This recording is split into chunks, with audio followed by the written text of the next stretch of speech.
What's up everyone, Soldier First Class here. In today's mission, we're going to talk about a few ways that the Final Fantasy VII Remake could handle save data transfer across the multiple games. This has been a major hot button topic, and I received several questions about this on my Katase E3 video. It's also a question that I've been asking myself since we found out the game would be released in this format. Fans have been begging to know how will our items, materia, and stats be transferred over to the other parts of the remake. We'll be discussing the PlayStation 5's capabilities, examples of games that have utilized this feature in the past, and how it could be done if data isn't capable of transferring between parts. The reason this feels so important is because of how the materia system works. In the original Final Fantasy VII, materia grew as you won battles, and some materia was utilized throughout the entire game, even when obtained extremely early. This means that people spent their time and effort leveling and mastering those materias. Fans don't want to have to start over with all new materia after spending so much time leveling their previous sets. They also don't want to lose character progression, weapons, and items they've acquired. So let's first discuss the PlayStation 5's capabilities and how game saves will work. With cloud storage, Sony has enabled PlayStation 4 saves to be uploaded to the cloud. This backs save data up to your profile and allows a person to download that data should they buy a new PS4 or install a new hard drive.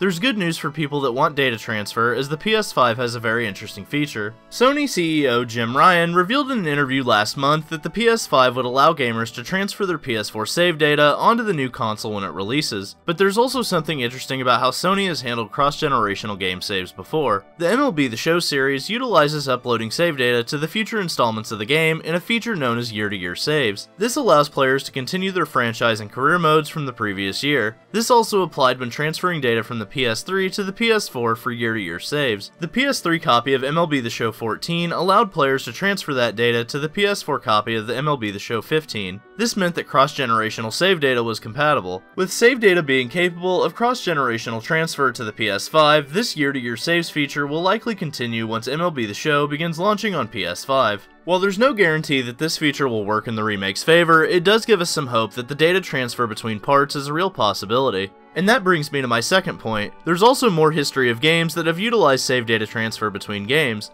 The DotHack Series is a 4-part game series that was released on the PlayStation 2. Upon completion of each game, save data was transferable between parts. This transferred your characters over to the next game, allowing you to pick up where you left off at the end of the previous entry. Now that technology has advanced and cloud saving is a major feature in modern gaming, the remake could utilize these features even with cross-generation data. But this brings up some questions along with it. What if I want to level up my characters to 99 in Part 1? Will that make Part 2 super easy? Well, there's actually an easy fix for that. The developers could set a level cap. If the developers want there to be 3 parts for the remake, set a level cap for each game and let the player pick up where they left off. The DotHack series used level caps, and once the next part was started up, a new level cap was unlocked. There's actually another reason why the DotHack series of games could be a major influence on the Final Fantasy VII Remake. Before development shifted in-house, Square Enix was working with an outside studio to develop the Final Fantasy VII Remake. That studio was CyberConnect 2, which created the DotHack series of games. While we know the two companies have went their separate ways, there's been no real confirmation on how much of their work was scrapped. If the developers intended the game to transfer data between installments, this could have been part of CyberConnect 2's workload. So while actual gameplay and other elements could have been scrapped, this fan-wanted feature could have been included. There's no real confirmation behind this, but with their history of games with data transfer, it does provide some hope. For the final talking point, what if save data isn't able to transfer? While this would be disappointing, this is the nature of standalone titles when those titles are treated more like sequels.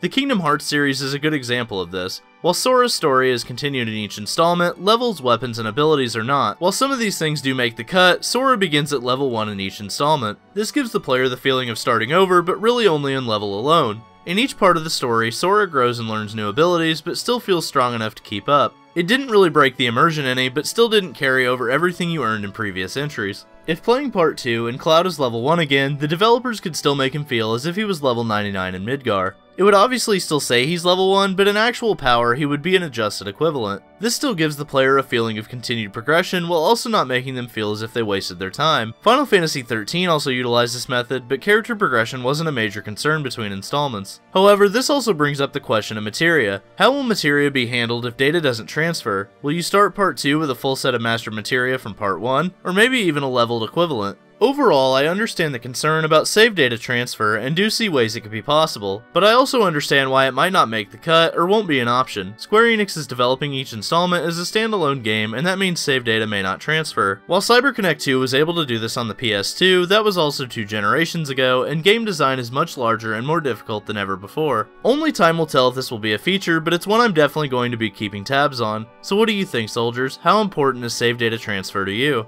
Thanks for watching, and don't forget to omni-slash that like button. Let me know in the comments section below what you think of data transfer between games. Subscribe to the channel, and ring that notification bell to join the ranks of Soldier today. And for all the latest Final Fantasy VII Remake news, rumors, and trailers, I'm Soldier First Class, and I'm on to the next mission. Later, guys.